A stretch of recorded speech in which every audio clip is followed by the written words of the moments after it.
Bonjour à tous et bienvenue à la webconférence Apsis Cyborg sur Sage 100 Gestion commerciale, comment optimiser la gestion de vos achats et de vos stocks. Nous allons passer une petite heure ensemble. Cette session va être animée par Yann Delporte, Pre-Sales Consultant chez Sage, et Emmanuel Mattei, responsable de marché chez Apsis Cyborg. Tout au long de cette session, vous pourrez nous poser vos questions dans le bandeau qui se trouve à droite de votre écran. Nous y reviendrons en fin de conférence. Bonjour Emmanuel, bonjour Yann, je vous laisse la parole. Bonjour.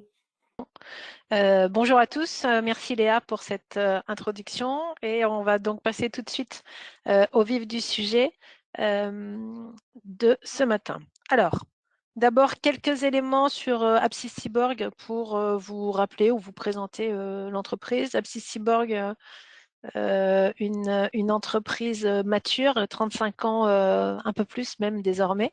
35 ans et un peu plus de 500 collaborateurs. Au dernier comptage, on était même 560 et quelques en 2024. Les chiffres publiés sur 2022, un peu plus de 77 millions d'euros de chiffre d'affaires, plus de 3300 clients qui sont abonnés chez nous, qui nous font confiance et qu'on remercie de cette confiance et de cette fidélité, et également 15 agences réparties en France, mais aussi un peu à l'étranger, en Belgique, ainsi qu'à Londres. Et enfin, 3 filiales avec lesquelles on travaille en étroite collaboration. Nos domaines de compétences aujourd'hui chez Apsis Cyborg, on les a regroupés sur cette présentation. Alors bien entendu, l'intégration de solutions de gestion, c'est notre métier depuis des années. Donc l'intégration de solutions de gestion avec un certain nombre d'éditeurs avec lesquels nous travaillons, et également l'assistance sur ces solutions que nous mettons en place chez vous. Mais également d'autres activités, une activité de conseil qui se développe depuis quelques années maintenant, qui va nous permettre de vous accompagner sur peut-être de la rédaction de cahier des charges, de l'aide au choix, donc un certain nombre d'aspects sur ces sujets-là. Également une activité cloud pour pouvoir vous accompagner dans la mise dans un cloud privé des solutions qui sont dites on-premise, ce qui vous permet donc de vous affranchir d'une grande partie de la gestion de l'infrastructure, et également une équipe qu'on appelle Factory. C'est notre centre d'innovation. C'est toute une équipe de personnes qui travaillent sur des sujets comme des développements spécifiques, un peu d'intelligence artificielle, qui travaillent également sur tout ce qui tourne autour de la data. Donc voilà ce qu'on fait chez Apsis Cyborg et quels sont nos domaines de compétences. On va se concentrer ce matin sur un sujet bien particulier qui est le calcul des besoins d'achat, qu'on appelle CBA. On est assez friand d'acronymes. Et cette solution, elle vient compléter la solution SageSon dont vous êtes peut-être déjà équipé ou dont vous envisagez de vous équiper. Donc en fait, le CBA, qu'est-ce que c'est ? C'est la réponse à un certain nombre de questions que vous vous posez très régulièrement, certainement, c'est-à-dire qu'est-ce que je dois acheter, en quelle quantité et quand, quel va être le bon moment pour procéder à ces achats. Parce qu'en fait, l'objectif, le nerf de la guerre, quand on a ce métier de négoce, c'est de commander au bon moment pour livrer mes clients dans les temps, sans faire de surstockage et sans faire de rupture de stock. Donc c'est à ça que va pouvoir nous aider cet outil de calcul des besoins d'achat. Et je vais passer la parole à Yann tout de suite qui va illustrer ce propos et vous partager l'outil. Merci Emmanuel. Alors j'espère que vous voyez bien mon écran. Donc, ce dont on va parler, notamment autour du calcul des besoins d'achat, c'est essentiellement un moteur de calcul qui va vous aider notamment à répondre à ces questions que Emmanuel a posées juste avant. Donc, tout simplement, nous, on part d'un besoin. Donc, le besoin, il peut être multiple. Hein. Ça peut être une commande client, ça peut être des niveaux de stock, hein, stock en rupture ou stock mini. Ça peut être beaucoup, en tout cas, beaucoup de choses qui demandent en tout cas une potentielle sortie de stock. Alors, moi, j'ai pris un exemple qui est assez simple, que tout le monde va prendre, qui est une commande client. D'accord? Donc, il y a bien un besoin parce que cette commande client, il faut que je puisse en assurer la livraison et l'assurer dans les délais. Hein. Donc, le délai que moi, j'ai accepté par rapport au client, donc, dans l'exemple qu'on a ici, c'est le 10 du mois. Et si je veux pouvoir en assurer cette livraison, si je devais le faire moi-même, il faudrait que je regarde pas mal de choses. Mais là, c'est l'outil qui va le faire pour vous. C'est-à-dire que l'outil va aller regarder par rapport au délai de livraison client. On va dire ici, on va considérer un jour de délai de livraison client, c'est-à-dire que moi, je dois vérifier si j'ai le stock. Hein. Donc, l'outil va aller regarder si le 9 du mois, j'aurai le stock, hein, notamment de ces articles. Hein. Donc, est-ce qu'il est déjà en stock? Est-ce qu'il y a éventuellement des commandes fournisseurs qui sont en cours et qui vont faire que le 9, j'aurai bien le stock, etc., etc. Si je n'ai pas le stock, l'outil, c'est là où il va être très pertinent, c'est qu'il va, par rapport aussi à un délai fournisseur, hein, des jours de commande, des jours de livraison, éventuellement aussi, ce que j'ai dit tout à l'heure, des stocks mini, il va me faire des propositions, et notamment des propositions d'achat. Donc ici, comme j'ai un jour de livraison fournisseur, l'outil va me dire que le 8 du mois, au plus tard, je dois faire une commande fournisseur pour m'assurer de l'avoir le 9 du mois et donc assurer la livraison de mon client le 10 du mois.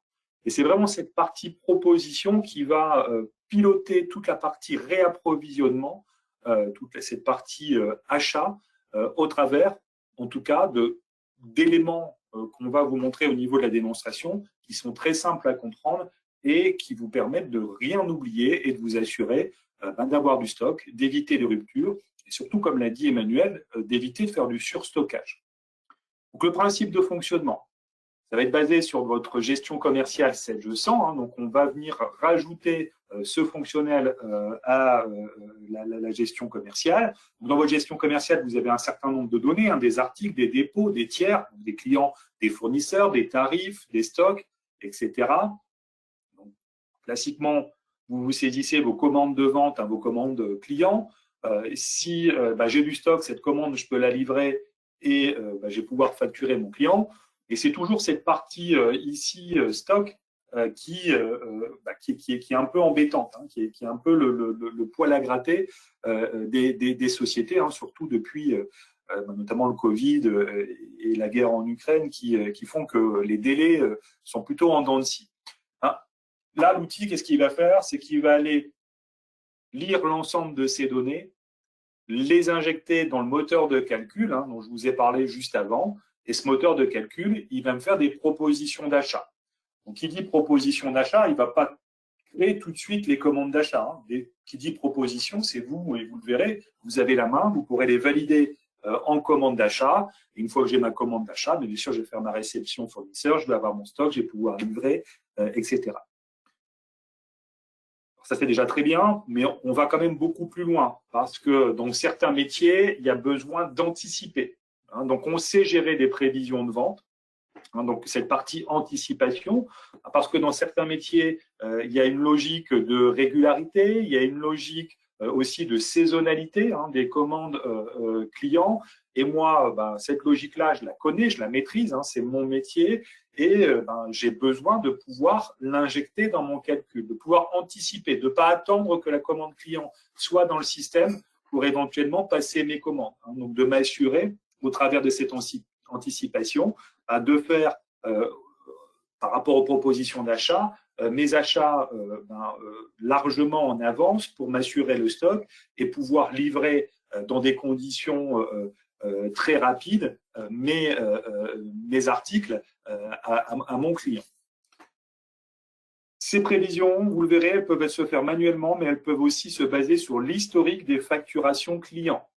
D'accord? Hein, donc ça, c'est intéressant puisque vous avez une source d'informations fiables dans votre gestion commerciale, hein, qui sont vos facturations clients, et de pouvoir se baser sur l'antériorité de ce qui a été fait, par exemple, des mois précédents ou l'année précédente, pour générer une prévision, c'est très intéressant. Ce qui est aussi nouveau dans l'outil, enfin c'est nouveau, ça a déjà quelques années, hein, mais on en parle un peu moins, ce sont les propositions, enfin, ce qu'on appelle les propositions de virement ou les propositions de transfert de stock. Alors celle-là, ça devient intéressant quand je vais gérer plusieurs dépôts. Parce qu'il y a un moment, moi, si j'ai un dépôt de stockage annexe, hein, parce que mon dépôt principal, il est devenu un peu trop petit et que je stocke à 100 mètres ou quelques kilomètres de mon dépôt principal, j'ai du stock, des fois, ça peut être intéressant d'aller se dire, je vais plutôt faire un transfert de stock. Et dans ce cas-là, nous, par rapport à vos différents dépôts, hein, on sait donc savoir quel est le dépôt principal. On va savoir, par rapport à un besoin, dire que moi, sur mon dépôt 1, je n'ai pas de stock. Sur mon dépôt 2, j'en ai 10. Sur mon dépôt 3, j'en ai 50. D'accord?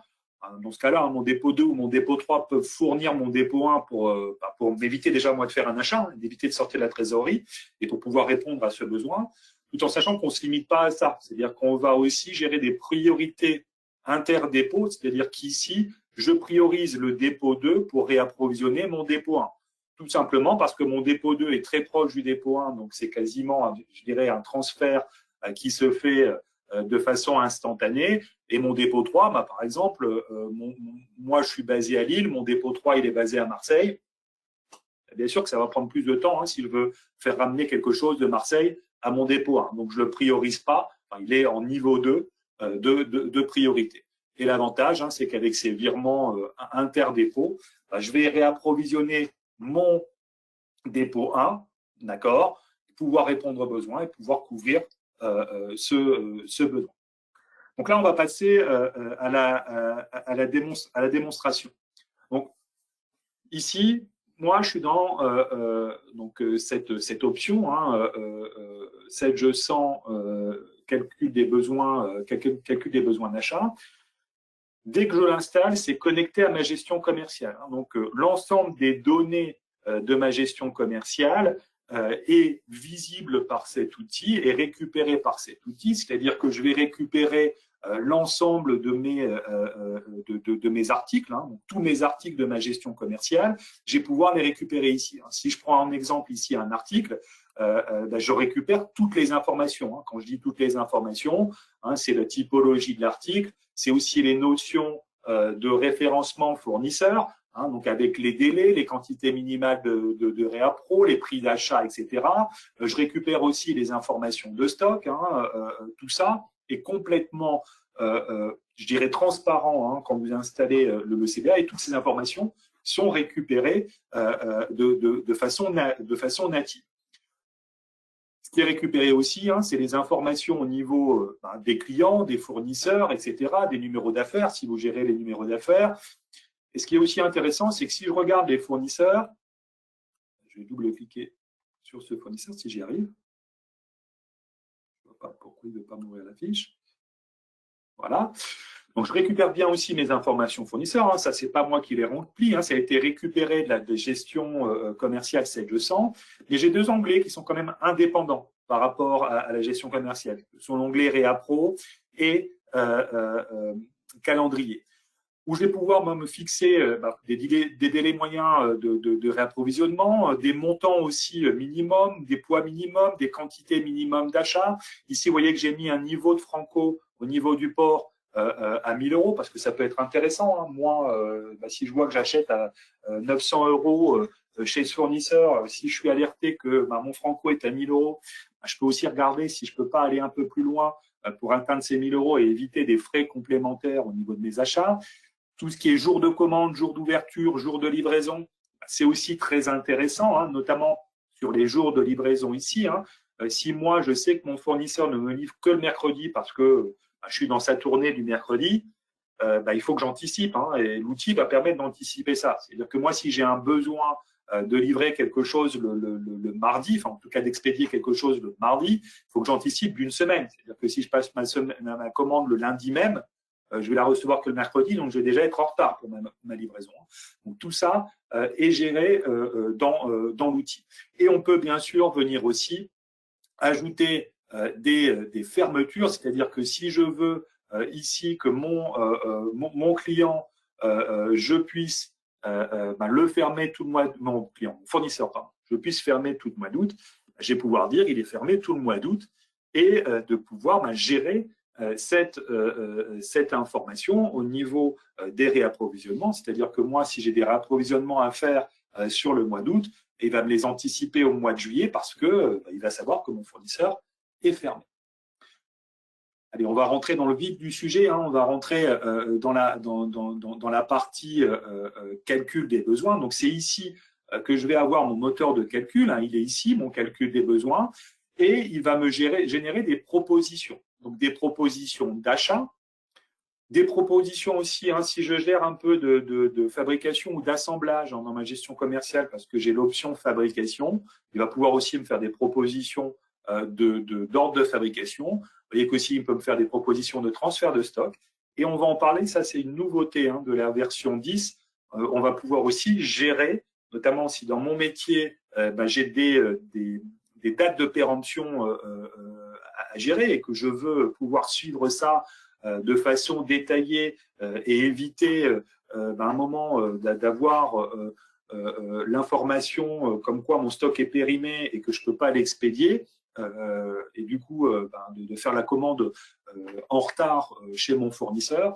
Ici, on a tous des outils qui vont permettre de visualiser l'ensemble des éléments qui peuvent être déjà périmés et sur lesquels il faudra faire des réapprovisionnements.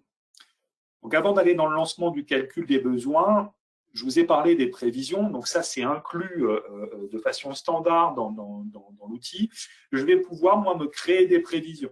D'accord? Alors, une prévision, qu'est-ce que c'est? Tout simplement, alors, si j'arrive, ici, donc, elle va avoir un code, parce que je vais peut-être en avoir plusieurs. Je vais pouvoir la décrire.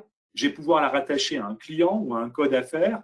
Je vais pouvoir la gérer de façon donc soit journalière, soit hebdomadaire ou mensuelle. Donc, si je suis sur un mode mensuel, ça va être pour projeter mes prévisions sur les 12 prochains mois, par exemple. Je vais pouvoir aussi la rattacher à un dépôt. Je vais pouvoir dire, est-ce que quand je lance mon calcul des besoins, cette prévision est sélectionnée par défaut ou pas?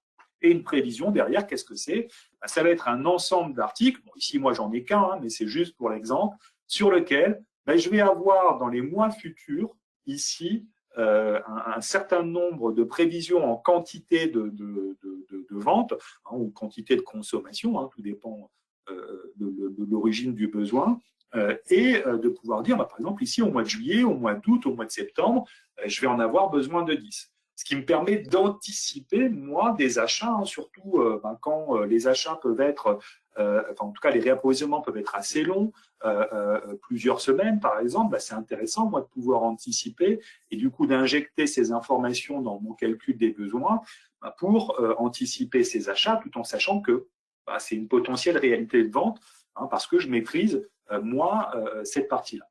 Donc, cette prévision, je peux soit la créer manuellement, donc ici, je viens rajouter les articles que je veux rajouter. Je peux aussi le faire par import-export de fichiers Excel. Donc, on a un format qui est assez simple et qui permet notamment de réinjecter une prévision directement par l'import d'un fichier Excel.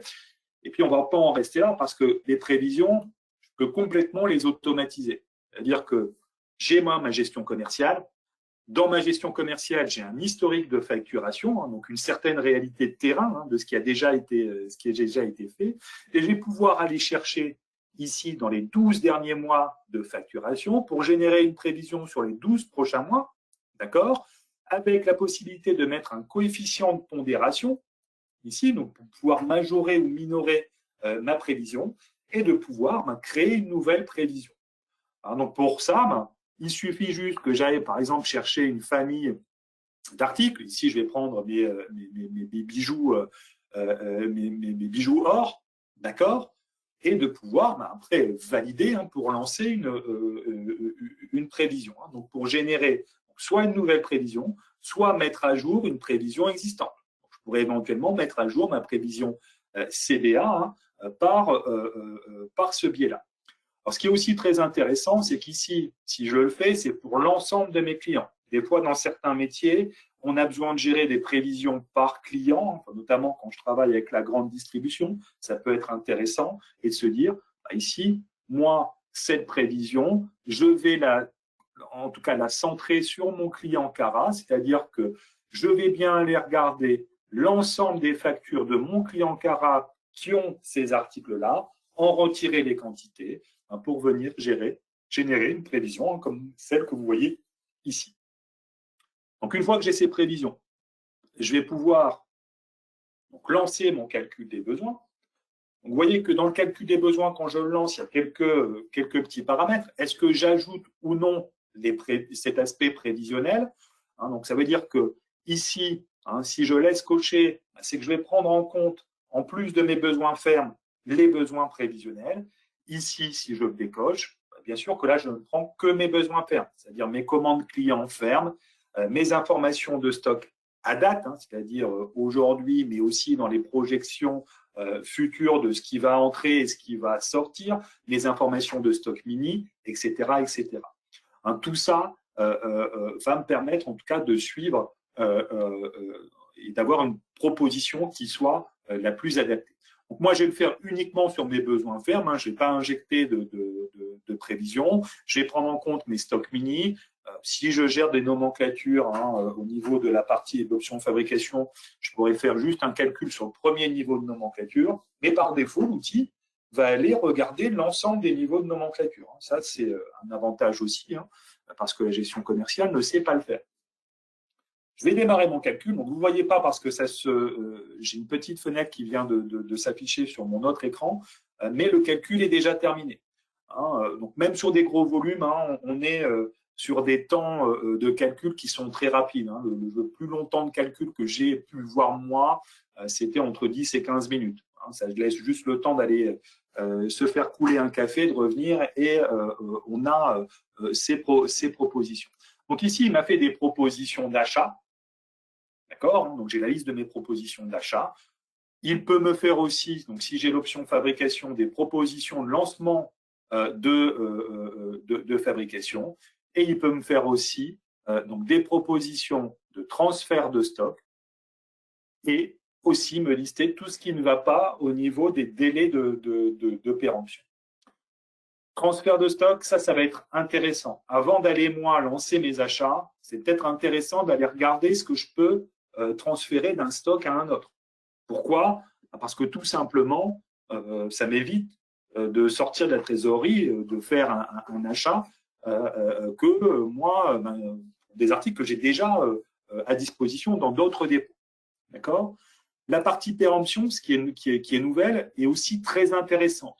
Pourquoi? Parce qu'elle va me dire ici, j'ai une quantité de 15 sur lequel potentiellement j'ai des problèmes ici, parce que si je regarde mon détail, une analyse de tout ça, il me dit oui, j'ai bien moi une quantité de 30 en stock à l'instant T, avec un délai de péremption qui est donné, et ça me dit ici, oui, je vais en sortir 10 ici, je vais en sortir 5 ici, tout va encore bien aller.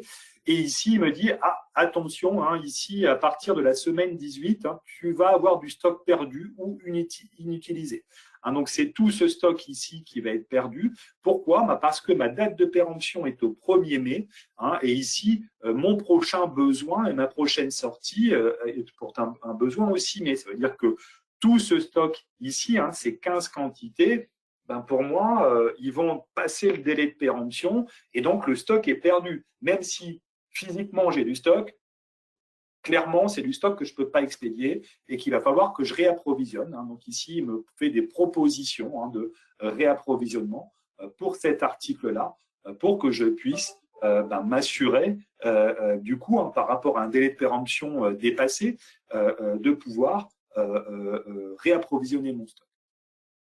Donc ça, c'est des petits outils, en tout cas pour certains métiers, notamment des métiers où je gère ces dates de péremption. L'agroalimentaire, ça peut être aussi dans l'électronique ou la chimie ou ce genre de choses-là.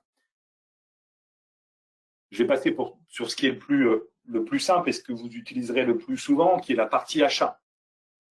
On a un écran qui est quand même assez simple à lire. C'est-à-dire qu'ici, j'ai des codes couleurs. Donc, en rouge, bien sûr, c'est là où j'ai des ruptures. Notamment, là, c'est des stocks mini qui ne sont pas à niveau. Ce n'est pas vraiment une rupture, mais c'est une remise à niveau de stock mini.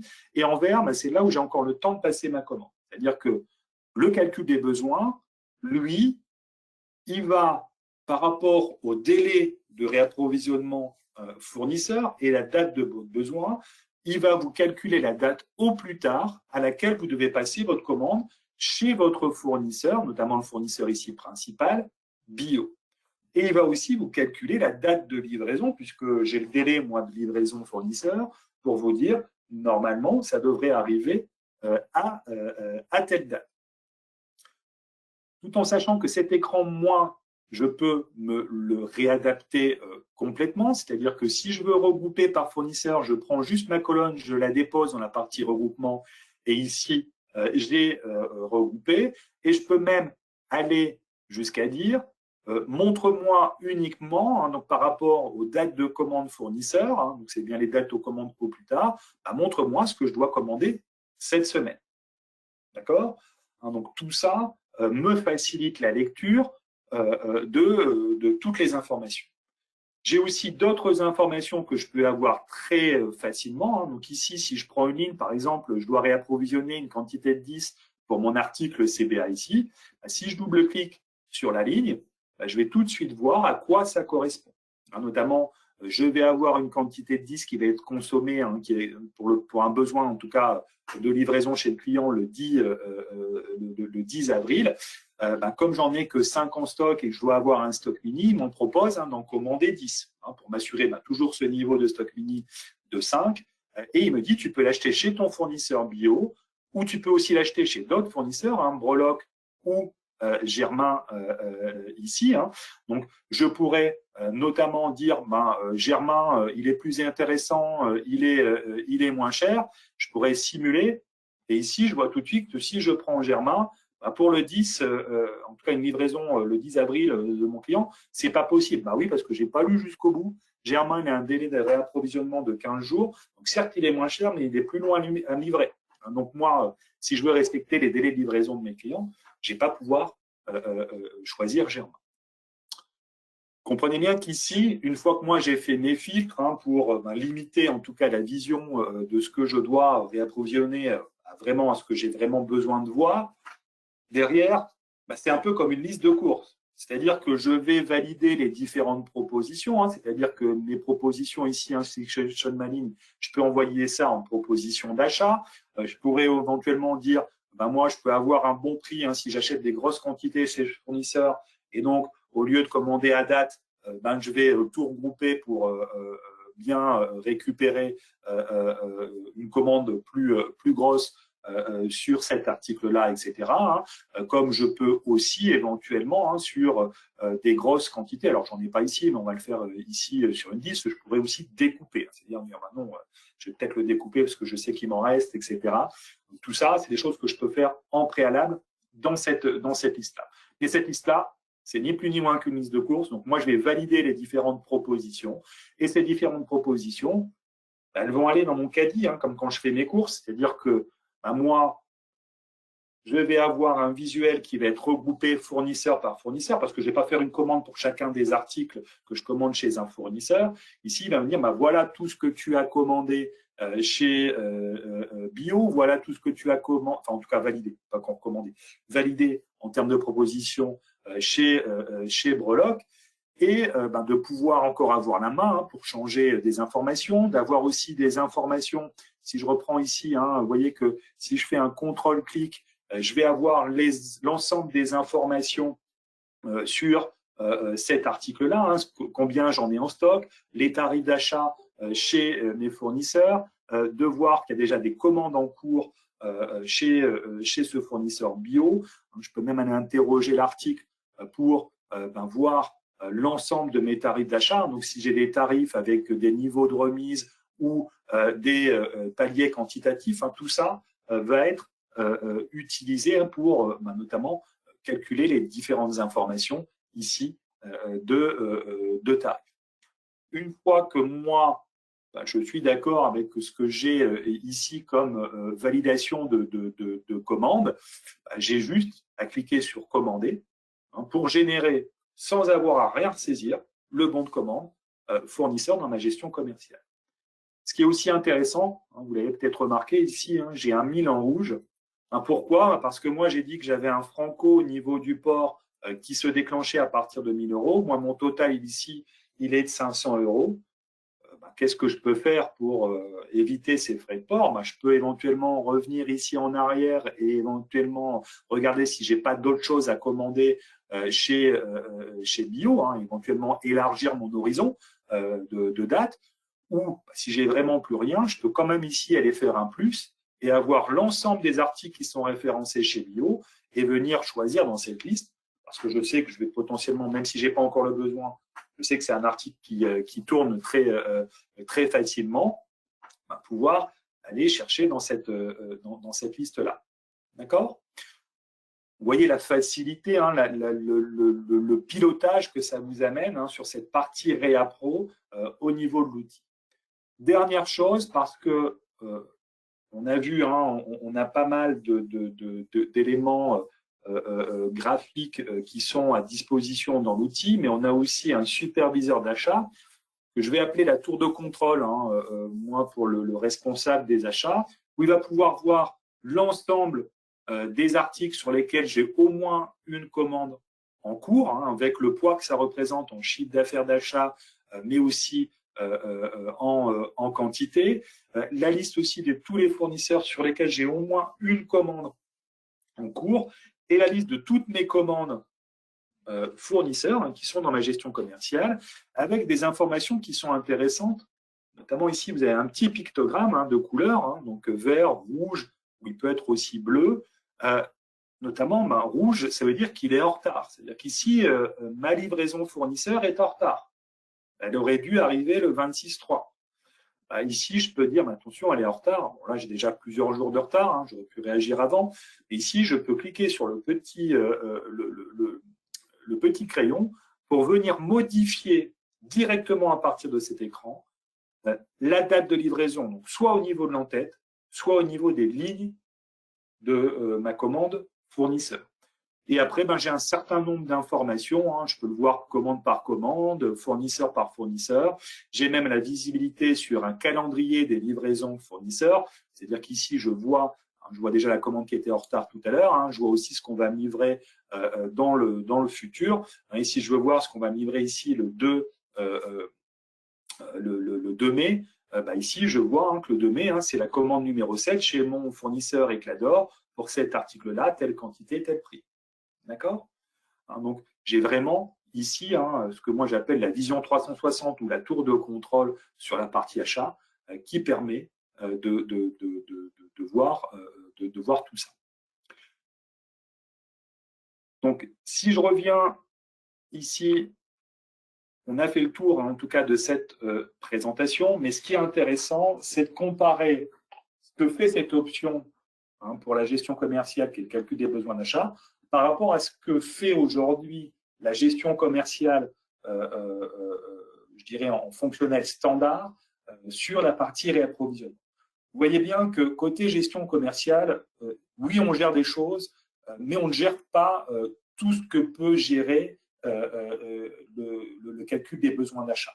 Ne serait-ce que si vous gérez des nomenclatures, la gestion commerciale ne gère pas le multiniveau de nomenclature, c'est-à-dire que il va falloir que d'abord vous fassiez un lancement sur le premier niveau, que vous lanciez éventuellement vos semi-finis pour après voir s'il y a des approvisionnements à faire. Là, dans le calcul des besoins d'achat, il vous regarde tout ça tout de suite. D'accord? De pouvoir gérer des prévisions de vente sur les articles. Ça, je ne peux pas le gérer dans la gestion commerciale. Notamment si je suis en pur négoce, c'est pas gérable. Là où la gestion commerciale, le calcul des besoins d'achat pour la gestion commerciale, lui, va vous le gérer. C'est ce que je vous ai montré. Cette vision aussi du planning des commandes et des livraisons, je vous ai montré dans le superviseur achat. Je ne l'ai pas côté gestion commerciale. Les analyses graphiques aussi, je vous ai montré les analyses graphiques notamment au niveau de la partie péremption, hein, vous voyez bien ce qui entrait et ce qui sortait, hein, avec ces tableaux et ces histogrammes. Tout ça, si je veux l'avoir et je veux le voir dans côté gestion commerciale, je suis obligé d'utiliser un outil de reporting, donc soit SageBI Reporting, hein, qui est l'outil connecté à Sage 100 ou d'autres outils de reporting, mais je ne pourrais pas le voir sans utiliser cet outil complémentaire. Et puis, dernière chose, la petite nouveauté qui n'a pas été rajoutée dans cet écran, c'est la gestion des péremptions. Là, clairement, la gestion commerciale, si c'est périmé, elle voit du stock, elle vous dit que vous n'avez pas besoin de racheter. Hein. Là où le calcul des besoins d'achat, s'il voit que c'est périmé par rapport à la date du besoin, il va vous dire, moi, je n'ai plus de stock. Même si le stock est encore là, à un instant T, hein, mais lui, il va vous dire, j'ai plus de stock. Donc, vous voyez bien qu'on peut vraiment aller beaucoup plus loin avec cette option. Et l'avantage, c'est que ça va vous apporter un certain nombre de bénéfices, notamment des gains financiers. Oui, Emmanuel l'a dit au tout début, hein, ça vous évite de faire du surstockage. Hein. On sait très bien que surstocker, c'est des coûts, hein, ça a un impact aussi sur le bilan, et puis il faut avoir la trésorerie, hein, pour pouvoir surstocker déjà. Hein, donc, ça vous permet d'optimiser aussi cette partie trésorerie. Ça vous permet aussi d'acheter à un meilleur prix, parce que vous avez une vision globale de tout ce que vous devez acheter. Donc, vous pouvez éventuellement faire des regroupements ou acheter au bon moment pour avoir les bons prix.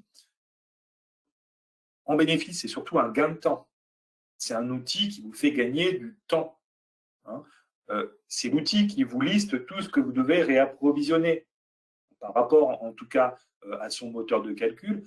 Donc, c'est plus simple et plus rapide à gérer. D'accord ? Il n'y aura pas de ressaisie non plus. Hein. Donc, ce gain de temps, généralement, on a beaucoup de clients, hein, qui font des tableaux de bord, donc soit sous Excel, soit avec les outils de reporting. Et après, du tableau de bord, je suis obligé de reprendre la liste de tout ce qui va me manquer et de saisir les commandes fournisseurs. Là, il n'y a plus besoin. Hein. Vous voyez bien que c'est l'outil qui est connecté directement à la gestion commerciale et qui va vous permettre de créer votre commande fournisseur sans avoir à la ressaisir. Ça permet aussi de gagner, hein, sur la satisfaction client, parce que si moi j'utilise bien cet outil-là, je respecte notamment les délais de livraison client, parce que moi aussi, en amont, j'ai fait tout ce qu'il fallait dans les temps, dans les bons délais, pour m'assurer d'avoir le stock, pour pouvoir livrer dans ces délais mes clients. J'ai un meilleur pilotage, hein, avec les outils de supervision, les analyses graphiques, hein, qui sont inclus et standards dans le produit.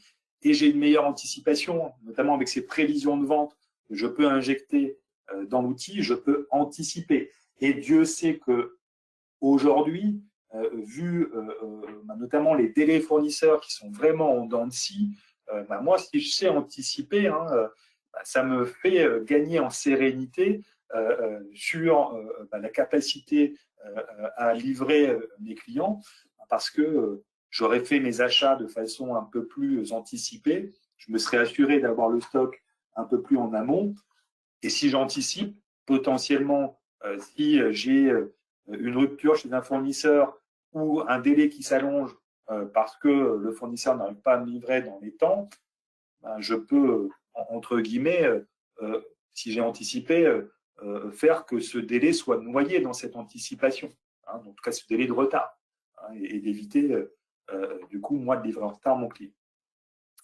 Donc voilà, j'ai fait le tour de toute cette partie-là. Je ne sais pas s'il y a des questions. En tout cas, je les ai pas vues.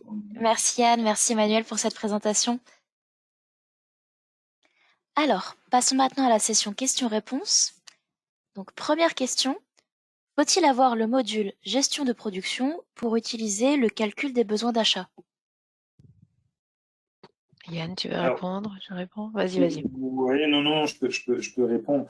Non, alors certes, cette fonctionnalité, hein, que vous avez vue provient en fait de la gestion de production pour Sage 100, mais on a, nous, en tout cas, limité le fonctionnel au calcul des besoins d'achat pour toutes les entreprises qui n'étaient pas je dirais, assujetti ou obligé de mettre une gestion de production. Donc non, c'est bien une option de la gestion commerciale qui n'a que le fonctionnel de calcul des besoins et qui n'aura pas tout le fonctionnel de la gestion de production derrière. Non, je ne suis pas obligé d'acquérir une gestion de production pour gérer cette partie calcul des besoins.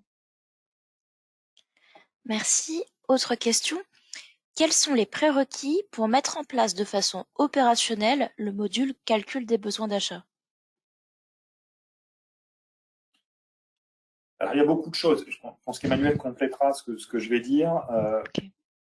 Je pense que vous l'avez vu, hein, on parle, et j'ai beaucoup parlé de délai, éventuellement de stock mini, de référencement fournisseur. Toutes ces informations, je dirais, c'est des prérequis à avoir en tout cas remplis dans l'outil pour pouvoir, en tout cas dans la gestion commerciale, pour pouvoir utiliser le calcul des besoins. Et surtout pour pouvoir l'utiliser rapidement. Parce que si toutes ces informations sont déjà présentes, le déploiement de ce genre de solution est très rapide. Après, ce genre d'informations, on les a pas toujours, ou elles sont pas toujours remplies, ou éventuellement, j'ai déjà eu le cas d'entreprises qui disaient aujourd'hui, je ne gère pas les stocks dans ma gestion commerciale. En prérequis, il y aura tout ça. Et tout ça doit être fait au travers d'un accompagnement de votre partenaire. C'est-à-dire que ça va rajouter un peu de temps, mais on restera sur des délais qui seront très raisonnables. Alors, je ne sais pas si tu veux compléter, Emmanuel, mais voilà, concrètement, les prérequis, hein, c'est de gérer les stocks et de gérer l'ensemble des informations nécessaires pour le bon fonctionnement de l'outil, c'est-à-dire les délais, hein, donc, tous les documents, les référencements fournisseurs, etc., etc. Oui, non, complètement en phase avec toi, effectivement.